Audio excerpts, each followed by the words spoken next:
Mike's Daily Podcast. Hi there. I'm at Cafe Anyway somewhere in Podcastro Valley. Mike's Daily Podcast. It's good to be here. It's a podcast that's done daily. Well, sometimes I get interrupted. Then I sometimes become a volcano and I am disrupted. Or is it erupted? Why, I'm not a volcano.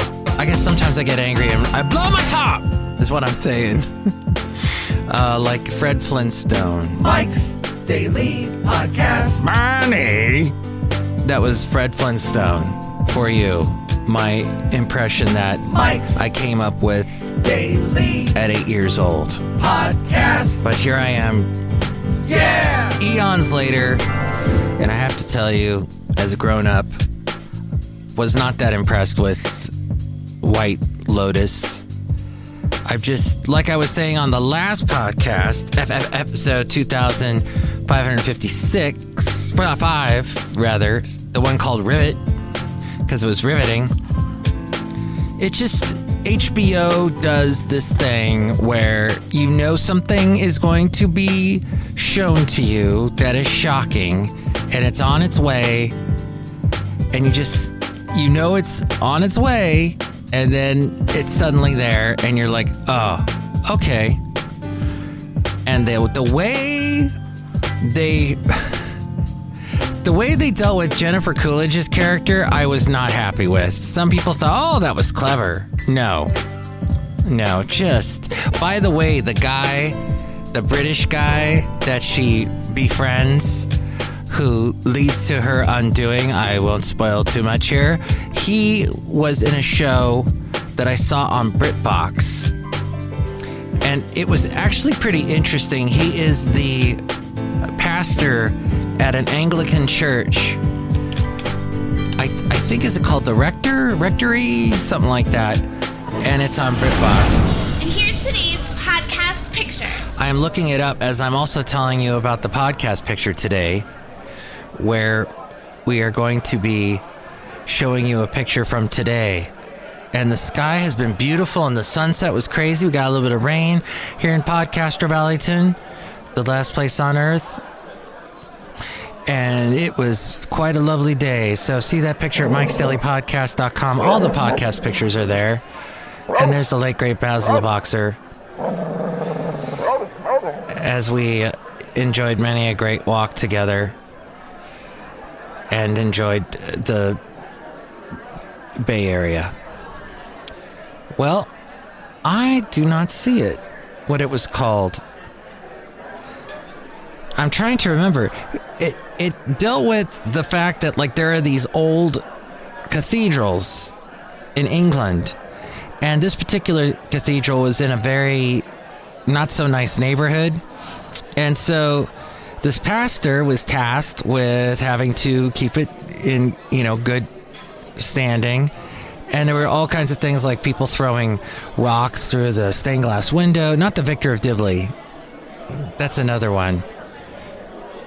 The British sure like to do shows about pastors and priests and everybody else. But I'll find it at some point. Well, I guess Britain isn't so big with the Catholics. It's the Irish, as I understand how things are. Did you notice that? Did you notice I just stopped? Because I had to look them up. It was taking me for Rev. It's called Rev, not the rectory. Rev. And he's in it with Olivia Colman. So I was watching it. My girlfriend my lovely lady friend did not like it, so we stopped. But Tom Hollander is in White Lotus. He's been in a bunch of stuff. And it's interesting how Bing now pushes you to Wikipedia. They just go, yeah, we just know you want Wikipedia. Maybe they signed some deal with them. But he was also in Mission Impossible, Rogue Nation, Pride and Prejudice, the one done by Joe Wright. I think that was he played Mr. Collins. I think that was the one with Kirsten Dunst. Kirstie Alley? No, Chris... That gal. Boy, I'm not remembering anybody's names today. Keira Knightley, thank you. I try to remember that name because there's a friend of mine who named his dog after Keira Knightley. The dog's name was Kira. It was a female pit bull who passed away a few years ago, but such a sweet dog. So I guess that Rev lasted 4 years, so that's 2 more years longer than White Lotus. But yes, that's TV Talk with Mike here on Mike's Daily Podcast. So we were talking a little bit about that balloon up in the sky that got shot down yesterday. Come fly away, my beautiful balloon. Yeah, he just did that. China has accused the U.S. of an overreaction.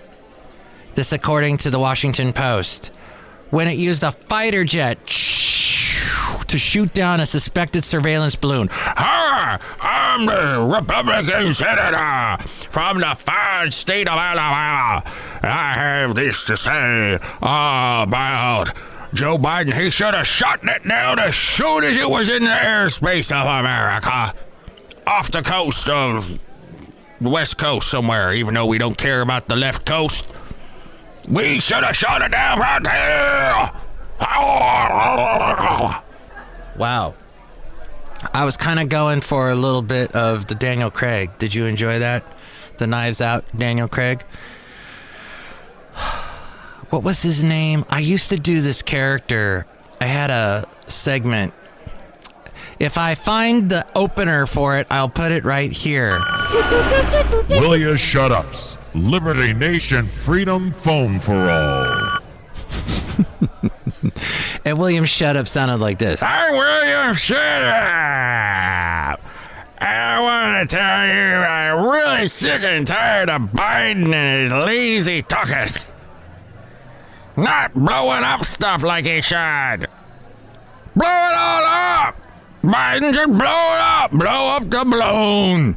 Blow it up, boom. Boom. I want to hear boom, boom. Biden. Boom, boom, Biden. Boom, boom. Woo. A little bit of coffee today. Hey, I want to tell you the last podcast. I got dinged by YouTube. Yes, I did. Apparently, when I did the Mike Matthews New Tunes feud, I played a song that was copyrighted. Well, all songs are basically copyrighted, but apparently, check this out. This is what they sent to me, YouTube. And this is, I hate YouTube. I hate you, YouTube. And as we go outside a cafe anyway, we're bringing Mike's Daily Podcast somewhere in Podcastro Valleyton, the last place on earth. Look at that moon.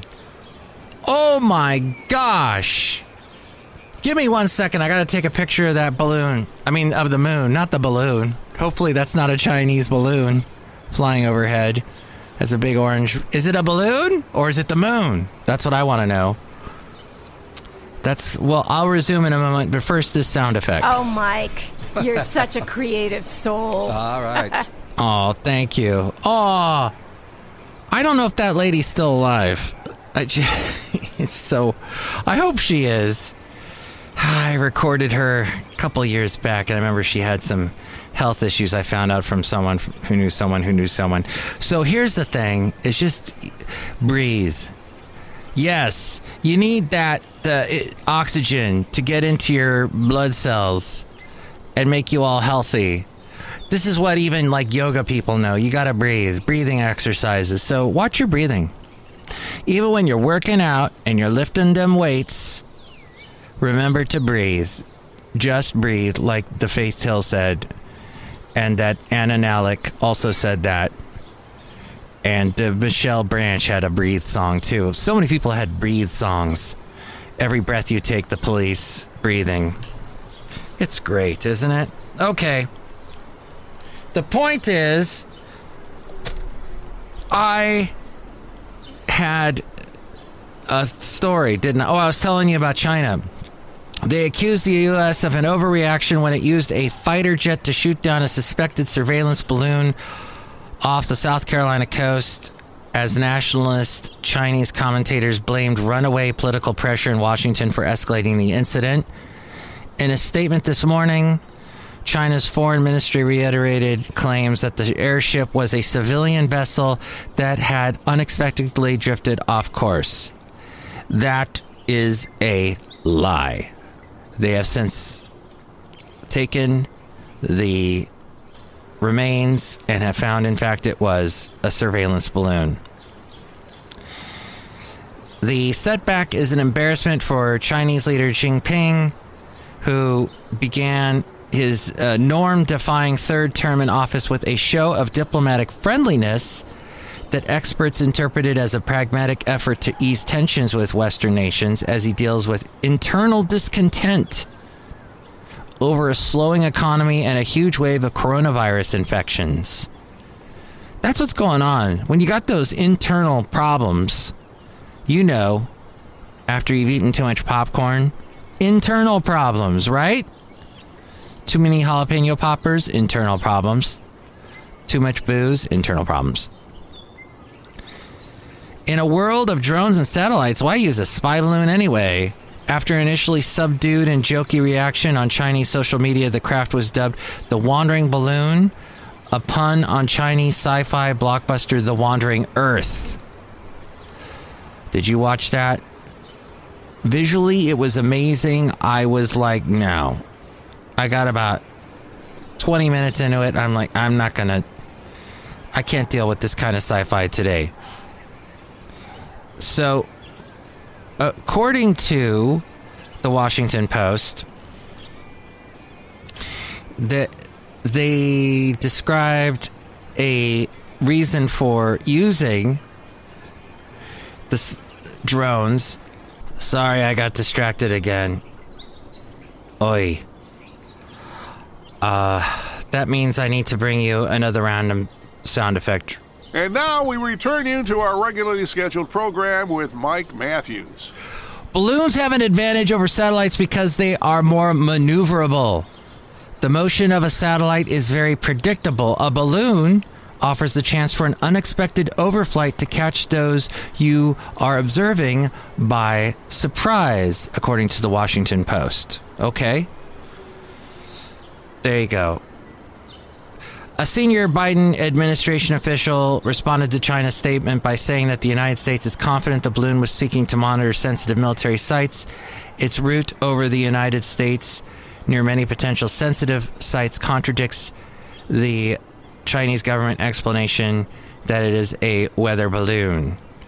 Another question about all this, analysts are fearing that the eroded trust and limited communication between Washington and Beijing may allow for accidents from regular military exercises or surveillance operations to escalate into international incidents, which we don't want. The balloon incident shows that China needs to improve transparency when accidents occur, but such failures are mutual. An incident in 2021 where the U.S. waited days before publicly disclosing information about a nuclear-powered Navy submarine that was damaged during a collision in South China Sea also shows that both sides need to work out a way to react more immediately to accidents, says the Washington Post. Now, you might be saying, Mike, what about Bill Maher? Or maybe you're not saying that. Maybe you don't care. But Bill is concerned that the woke revolution isn't looking at the big picture of how it could all play out in history. Mr. Maher says the movement needs to study the part of revolutions where they spin out of control because the revolutionaries get so drunk on their own purifying elixir, they imagine they can reinvent the very nature of human beings. This was on Friday that he argued that communists thought selfishness could be cast out of human nature. Russian revolutionaries spoke of the new Soviet man who wasn't motivated by self-interest but instead wanted to be part of a collective. The problem with communism and with some very recent ideologies here at home is that they think you can change reality by screaming at it, said Bill Maher.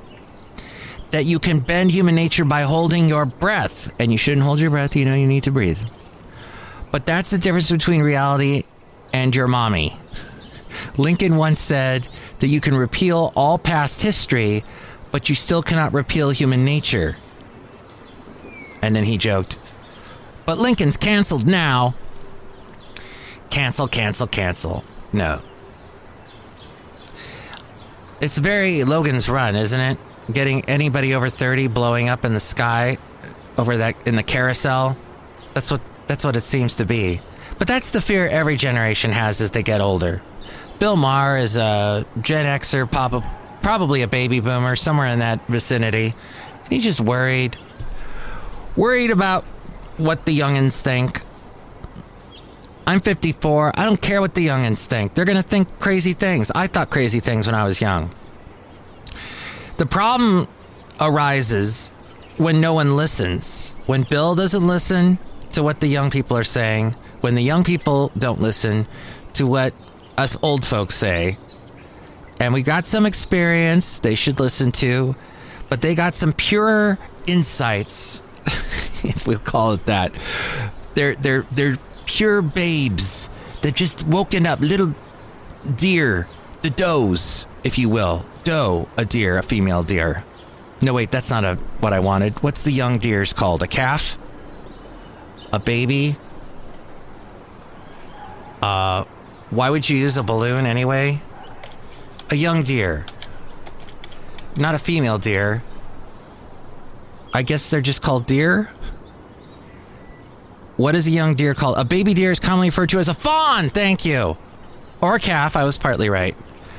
A fawn. I'm very fond of that fawn. There. The fawn just walking in. Fresh eyes. That whole thing. And you have a certain cachet when you're young. Especially in today's world where YouTubers want to watch young people. Want to watch people with nice, clear, beautiful, smooth skin. HBO wants to... I was telling my lovely lady friend about that. About how HBO poaches the Disney Channel. All those super young people. My lovely lady friend is, by the way, sending me a bunch of text messages right now. Pictures. I've got so many choices for pictures for the podcast picture today. Oh my gosh, these are good. Oh, how nice. The big moon. But the thing is, what HBO does, and Bill Maher is on HBO, is they poach the youngins that come from the Disney Channel. And then they turn them into these sexualized objects that once they've gone that far, then there's no turning back. They're like, oh, you want HBO money? Here's what you have to do. You have to be nude or close to nude or in a bikini or be sexualized in some kind of odd situation. HBO, I hate HBO.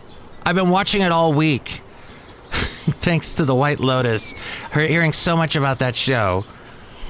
And I was just so unimpressed by the end of it. Oh my. I mean, Mike White, he writes some really funny dialogue. I was talking about that last podcast. And there is some interesting observations he makes in the first and the second season about how young people see the world versus older people. And Mike White is older. He's about my age. So he likes to throw that in. But still,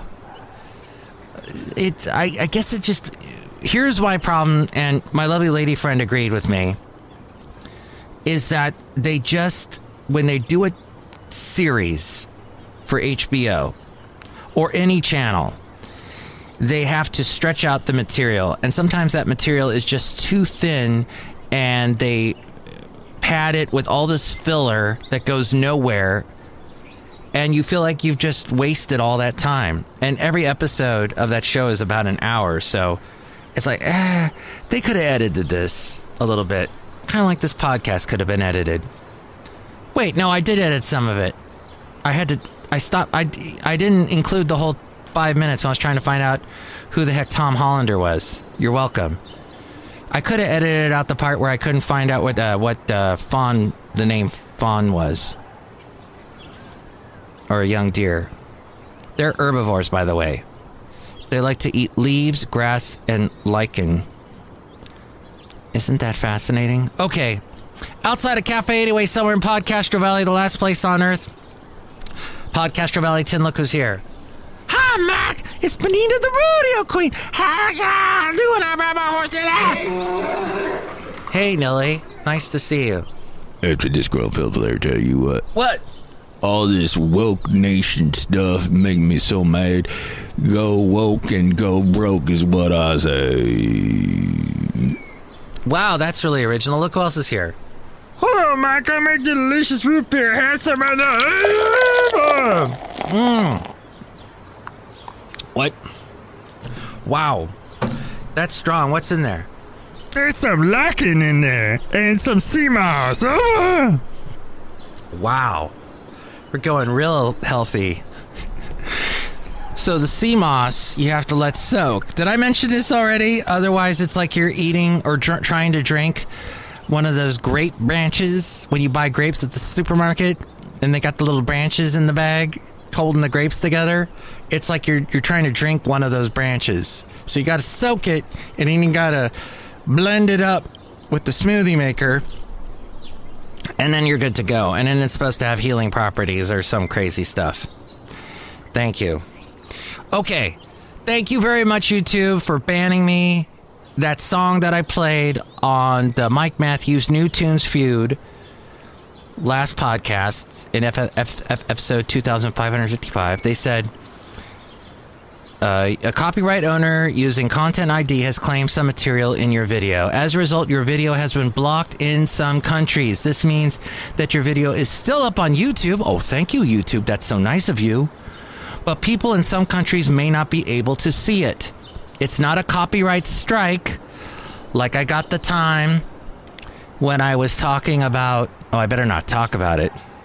All right, well, let's just say I was talking about harvesting, but not the type of harvesting like harvesting grains or stuff like that. Let's say what I was talking about was harvesting something that rhymes with mallet.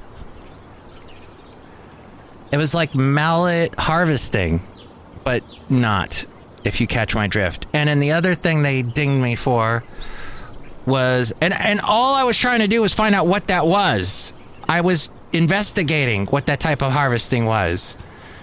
But nope, they dinged me. And then the other copyright, or whatever they call it, strike that I got, when I was reading some stuff from the CDC, from the actual government, for the disease control people, they of our own, the people, the big people that know all the stuff about diseases. I got another picture. Gosh, how many pictures can you send me about the moon? They said to me, the Center for Disease Control, they said on their website some stuff about the vaccines, and I wanted to talk about that. And when I did, YouTube dinged me. They struck me. They took the whole video down. And then I was banned for a week. Me! I've got like 20 followers. And I don't even think they're alive, whoever the followers are. I don't think they're real. So, they say this is not a copyright strike. This claim does not affect your account status. Thank you.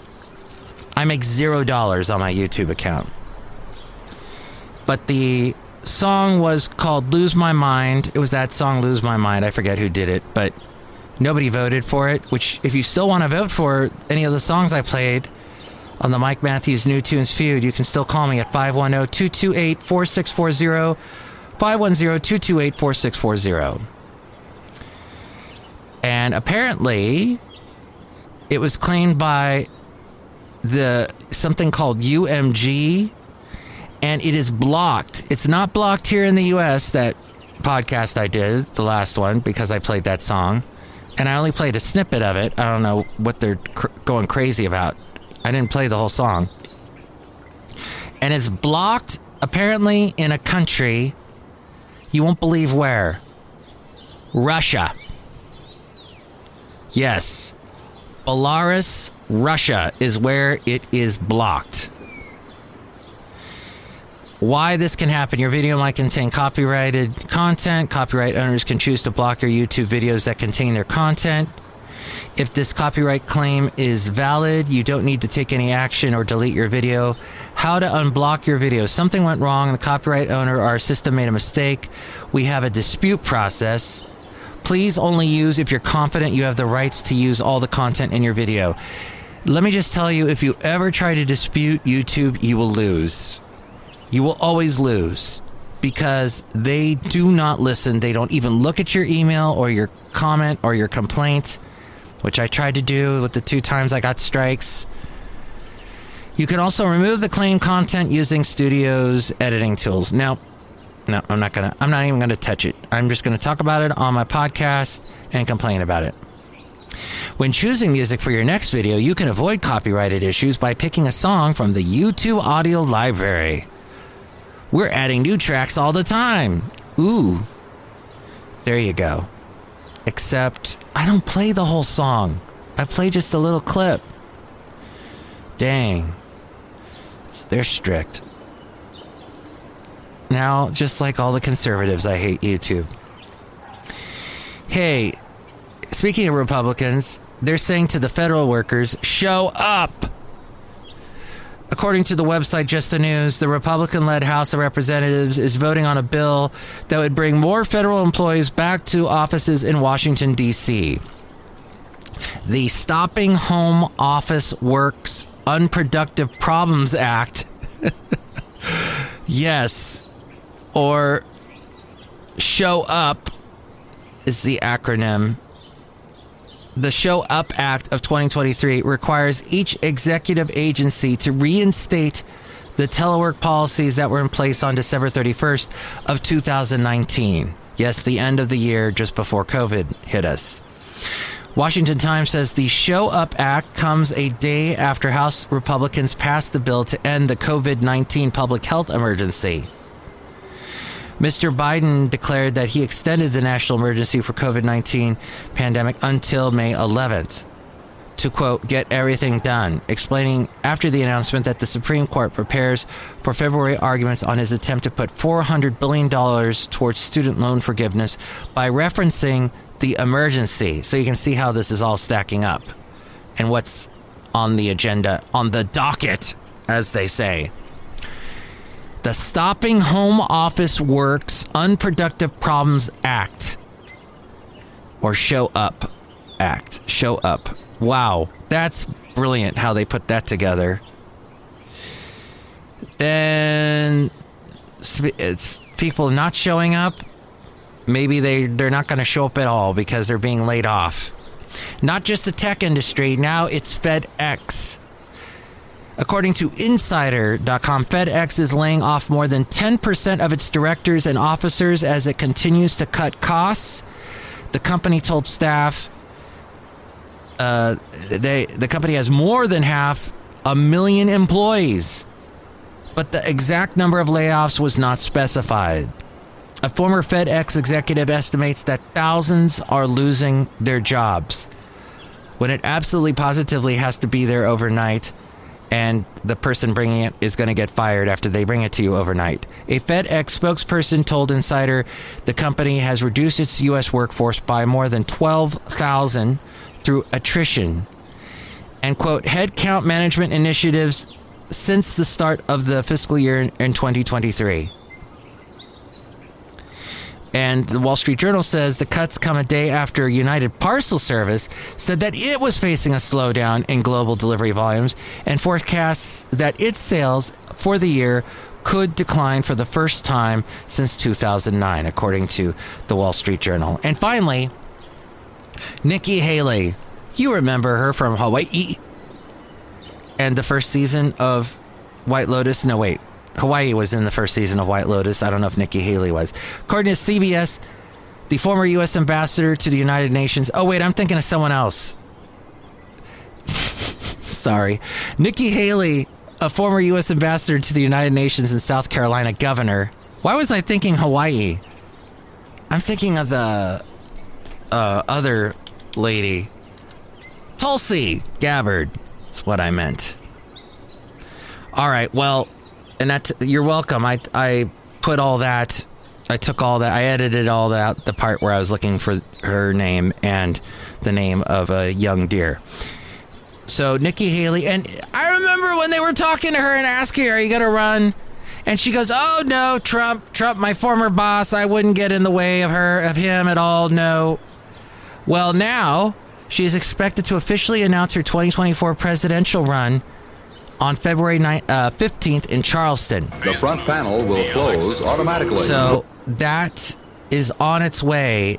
Nikki would become the first Republican candidate to join former President Donald Trump in the Republican presidential primary. Wow.